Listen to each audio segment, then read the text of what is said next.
Hello friends, ప్రభు అయిన యేసుక్రీస్తు నామములో మీ అందరికీ శుభములు తెలియజేస్తున్నాను. ఈ రోజు నుండి కొన్ని దినాలు రాబోతున్నటువంటి కొన్ని దినాలు దేవుని చేత నేను ప్రేరేపించబడి పర్టికులర్గా ఈ కొండ మీద యేసు ప్రభు చేసినటువంటి ప్రసంగం, సర్మన్ ఆన్ ద మౌంట్ అంటాం మనం. ఈ కొండ మీద ప్రసంగంలో ఈ 5వ అధ్యాయంలో మనకి ఇవ్వబడినటువంటి ధన్యతల గురించి మాట్లాడాలని ప్రేరేపించబడుతున్నాను. బేసిక్గా ఈ 5, 6, 7 అధ్యాయాలన్నీ కూడాను క్రైస్తవ జీవితానికి సంబంధించిన విలువలు లేకపోతే నియమాల గురించి మాట్లాడినటువంటి అధ్యాయాలు అవన్నీ కూడా. సో కొండ మీద ప్రసంగం అంతా కూడాను ఏమంటారంటే ద కింగ్డమ్ వాల్యూస్ని తెలియజేసేటువంటి ఓ ప్రసంగం, అంటే దేవుని రాజ్య విలువల గురించినటువంటి విషయాలు తెలియజేసేటువంటి ఓ చక్కని ప్రసంగం అన్నమాట. సో దాంట్లో నుంచి మనము పర్టికులర్గా ఆ ప్రథమ కొన్ని వచనాల్లో 5వ అధ్యాయంలో మనకి ఇవ్వబడినటువంటి ధన్యతల గురించి ఈ రోజున నేను మీతో మాట్లాడాలని నేను ప్రేరేపించబడుతున్నాను. ధన్యతలు. సో మనం ధన్యతల గురించి మాట్లాడుతున్నప్పుడు అక్కడ యేసుప్రభు చెప్పినటువంటి మాట ఏమిటంటే ఆత్మ విషయమై దీనులైన వారు ధన్యులు. ఇలాగా చాలా విషయాలు ఎవరెవరు ధన్యులు అనేటువంటి విషయాన్ని గురించి మాట్లాడుతూ వచ్చాడు. సో యాక్చువల్గా ధన్యులు అనేటువంటి పదం మనం గ్రీక్ భాషలో మనం గమనించినట్లయితే వారు సంతోషించెదరు అనే మాట కూడా ఉంది. అంటే ఎవరు సంతోషకరమైనటువంటి జీవితాన్ని పొందగలరు అనేటువంటి మాట. So who are the blessed people are who are the happiest people అనేటువంటి మాట. సో ఈ బ్లెస్డ్ అనేటువంటి మాటకి గ్రీక్లో ఇవ్వబడినటువంటి అర్థం ఏంటంటే బ్లిస్ఫుల్ అనే మాట ఉపయోగించారు. బ్లిస్ఫుల్ అని అంటే సంతోషంగా ఉండడం అన్నమాట. సో ఎవరు యాక్చువల్గా సంతోషకరమైనటువంటి జీవితాన్ని జీవించగలరు అనేటువంటి మాట మనం ఆలోచన చేస్తాం అనమాట.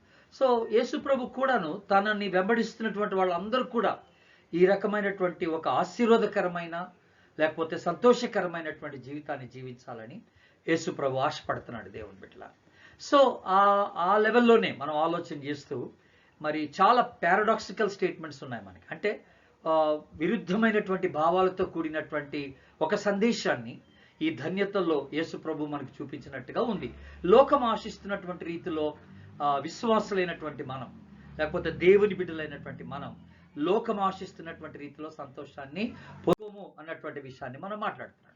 అంటే దాని అర్థం ఏంటి? మన లోకము ఏ విషయంలో సంతోషిస్తారు, దేన్ని చేయడంలో సంతోషిస్తారు అని మనం ఆలోచన చేసినట్లయితే లోకస్తులు ఒక మంచి ఇల్లు వాళ్ళు కలిగి ఉంటే వాళ్ళు చాలా సంతోషంగా ఉంటారు. వాళ్ళు అనుకుంటారు, నాకు ఒక సొంత ఇల్లు, సొంత బంగ్లా నాకు ఉన్నట్లయితే నా జీవితానికి అంతకు మించినటువంటి ఆనందం లేదని కొంతమంది అంటారు. లేకపోతే మెటీరియలిస్టిక్ నీడ్స్ అన్నమాట. అంటే లోకపరమైన వస్తుపరమైనటువంటి ఆశీర్వాదాలు ఎక్కువగా మనం కలిగి ఉండటం వల్ల మనకి ఎంతో గొప్ప ఆనందం అని లోకస్తులు భావిస్తూ ఉంటారు దేవుని బిడ్డల. అలాగే ఒక చక్కని కుటుంబం దేవుడు మనకు అనుగ్రహిస్తే ఆ కుటుంబాన్ని బట్టి కూడా మనము ఎంతో సంతోషిస్తామన్నటువంటి ఒక ఆలోచన మనకి ఉంటూ ఉంటుంది అనమాట.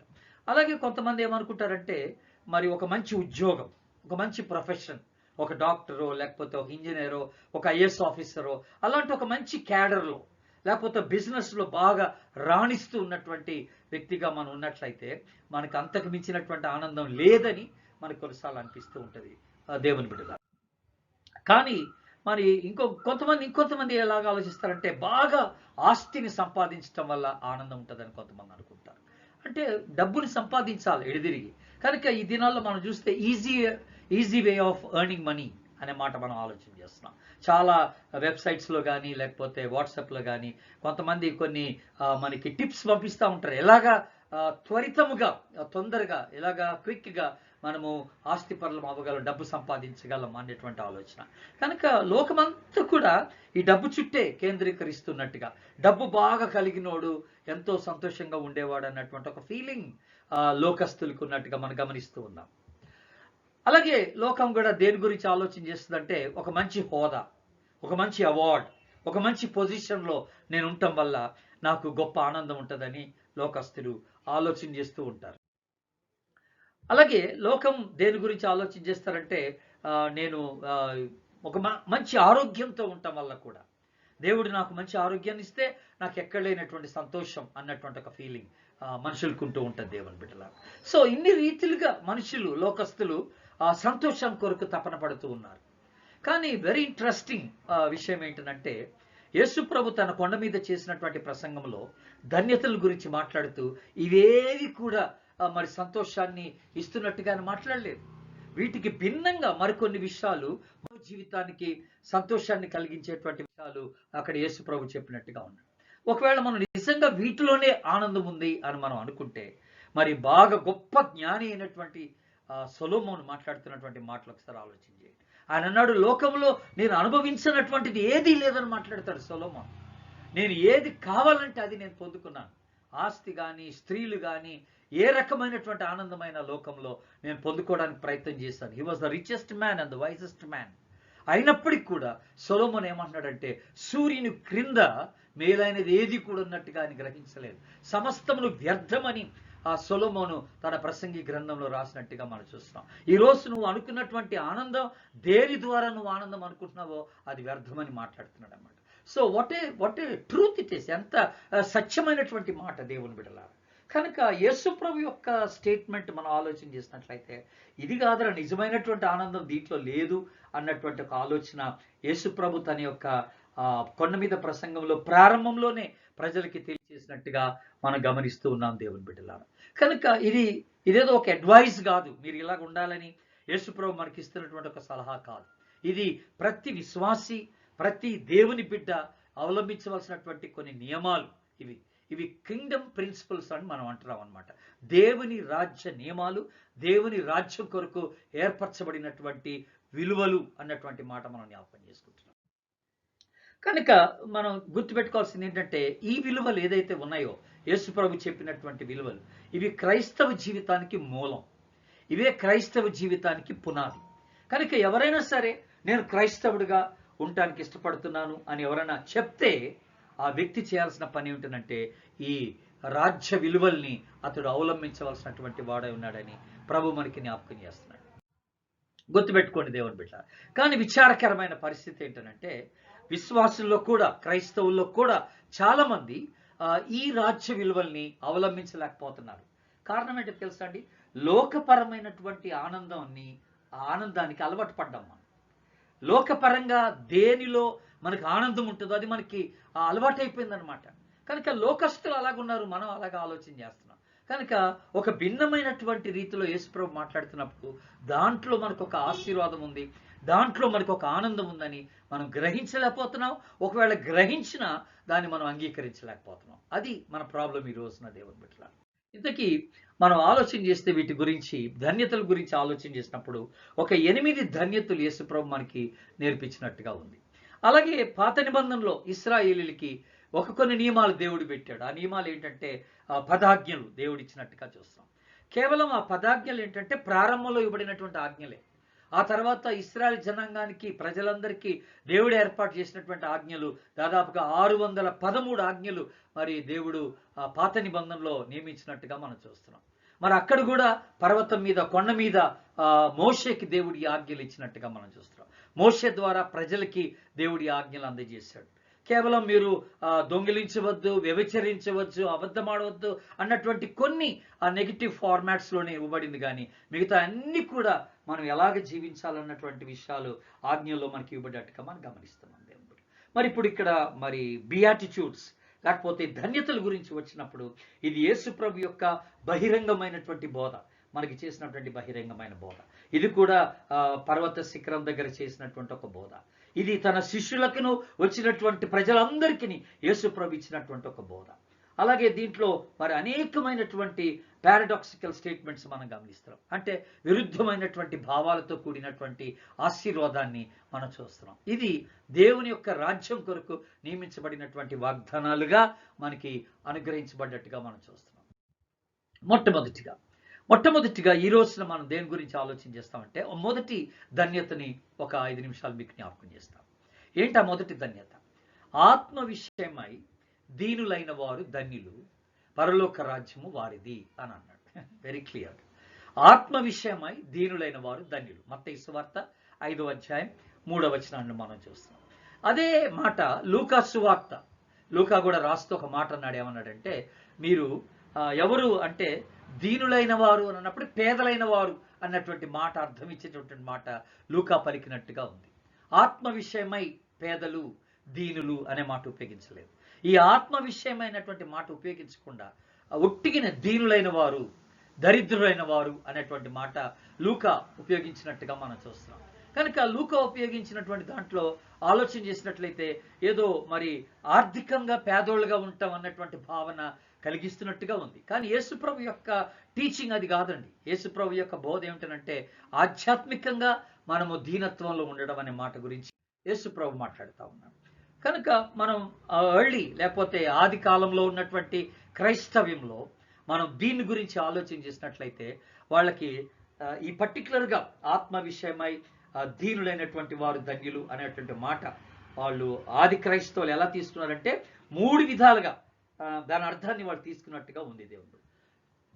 మొట్టమొదటిగా వాళ్ళు ఏమనుకున్నారంటే ఈ ఆత్మ విషయమై దీనత్వం అనేది ఇది మెటీరియలిస్టిక్గా అంటే వస్తుపరంగా మరి ఆర్థికంగా ఎవరైతే పేదలు ఉంటారో అట్టివారు ధన్యులు అన్నటువంటి ఒక ఆలోచన వారు కలిగి ఉన్నారు. అంటే పేదలైనటువంటి వారందరూ దేవుని దృష్టిలో ధన్యులు అన్నటువంటి ఆలోచన మొట్టమొదటిగా వాళ్ళు కలిగి ఉన్నారు. రెండోది వాళ్ళు ఏం కలిగి ఉన్నారంటే ఇంటలెక్చువల్గా పేదరికం అన్నమాట. అంటే జ్ఞానయుక్తంగా వాళ్ళు అంత చదువుకున్న వాళ్ళు కాదు, ఇల్లిటరేట్స్ అన్నమాట. అంటే వాళ్ళు అంత నాగరికులు కారు అన్నటువంటి మాట. ఎవరైతే నాగరికం లేకుండా ఎక్కువగా చదువుకోకుండా అంతగా జ్ఞానము వివేకము లేకుండా ఉంటున్నారో వాళ్ళు ప్రభు దృష్టిలో ధన్యులు అన్నటువంటి ఒక భావన ఈ ఆది క్రైస్తవ్యంలో ఉండిందనమాట దేవుని బిడ్డల. మూడోదిగా వాడుకున్నటువంటి భావన ఏంటంటే ఆధ్యాత్మికంగానే దీనత్వం కలిగి ఉంటాం అనమాట. అంటే తగ్గించుకొని ఒక సాధారణమైనటువంటి జీవితాన్ని జీవిస్తున్నటువంటి వాళ్ళుగా ఉండేవాళ్ళు దేవుని దృష్టిలో ధన్యులు, వాళ్ళు సంతోషంగా ఉండగలరు అన్నటువంటి భావన కలిగిస్తారు. అయితే గమనించండి, మనము గ్రీక్లో ఈ మాటను గురించి ఆలోచన చేసినప్పుడు న్యూ టెస్ట్మెంట్లో దాదాపుగా గ్రీక్ యొక్క అర్థమే దాదాపుగా 34 సార్లు ఈ దీనత్వం అనేటువంటి మాటలో గ్రీక్ యొక్క అర్థాన్ని ఉపయోగించినట్టుగా మనం చూస్తున్నాం. గ్రీక్ యొక్క అర్థంలో ఏముందనంటే దీనులు అని అన్నప్పుడు వంచబడినటువంటి వారు, వంగిపోయినటువంటి వారు, తగ్గించుకున్నటువంటి వారు. అంటే మనం చాలా వంగి నమస్కారం పెడతాం కదా పెద్దల దగ్గర, అలాగనమాట.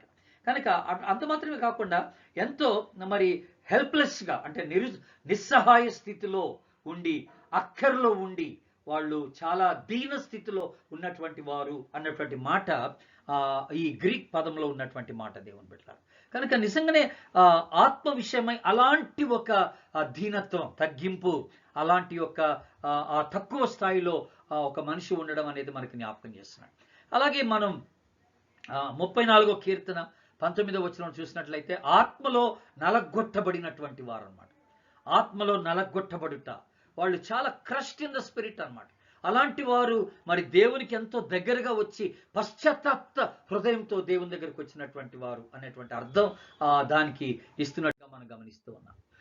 కనుక మనం యెషయా గ్రంథంలో యెషయా దీని గురించినటువంటి ఒక ప్రవచనం, అంటే ఈ మెస్సియా రాజ్యంలో ప్రజలు ఎలాగా ఉంటారు, ఎలాంటి వారు ఈ మెస్సియా కింగ్డంలో, మెస్సియా రాజ్యంలో ఉండగలరు అనేటువంటి మాటను గురించి ఆలోచన చేసినప్పుడు యెషయా 61వ అధ్యాయం మొదటి 3 వచనాల్లో మనం గమనిస్తే పేదలకు సువార్తను ప్రకటించుటకు ఆయన నన్ను పంపినన్నాడు.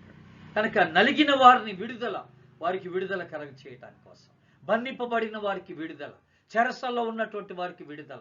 అంటే ఇక్కడ మనకు అర్థమవుతున్నటువంటి మాట ఏమిటంటే ఎవరికైతే సువార్త అందకుండా వాళ్ళు ఆధ్యాత్మికంగా పేదరికంలో ఉంటున్నారో అలాంటి వారు ధన్యులు అని మాట్లాడుతున్నారు.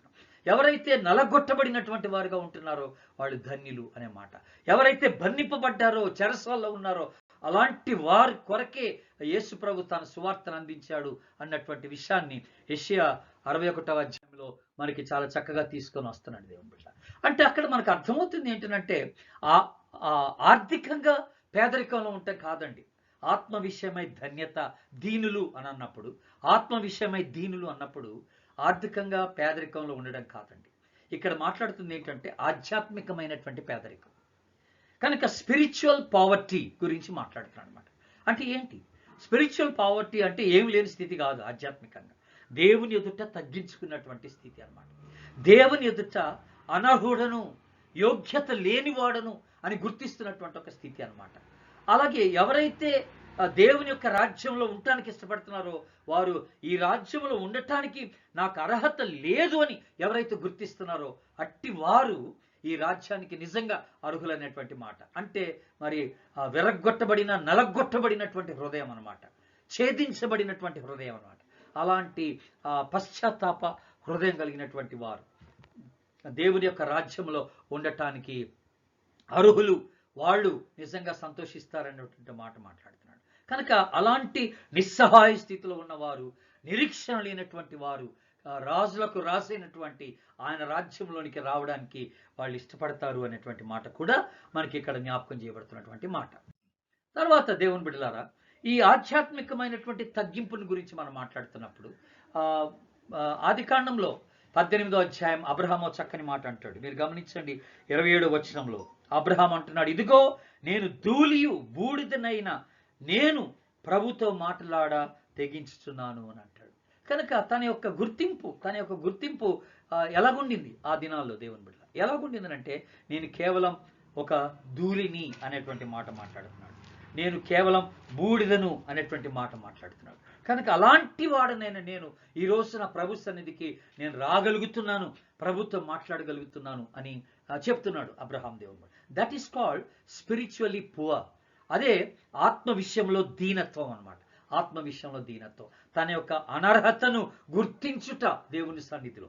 అలాగే యాకోబు కూడా ఓ చక్కని మాట అంటాడు. 32వ అధ్యాయం ఆదికాండం 10వ వచనం చూస్తే అక్కడ చక్కని మాట ఉన్నాడు, నీవు నీ సేవకునికి చేసిన సమస్తమైనటువంటి ఉపకారములకును సమస్త సత్యమునకును నేను అపాత్రుడను అనే మాట మాట్లాడుతున్నాడు. చూడండి ఈ మాటలు ఎంత చక్కని మాటలు.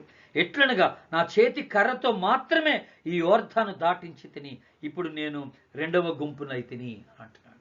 చూసారా దేవుని బిడ్డలారా, నేను ఇక్కడ చక్కని అపాత్రుడను అనేటువంటి మాట, ఐఎమ్ అన్వర్ది అనేటువంటి మాట ఇక్కడ ఉపయోగిస్తున్నటువంటి మాటగా మనం చూస్తున్నాం.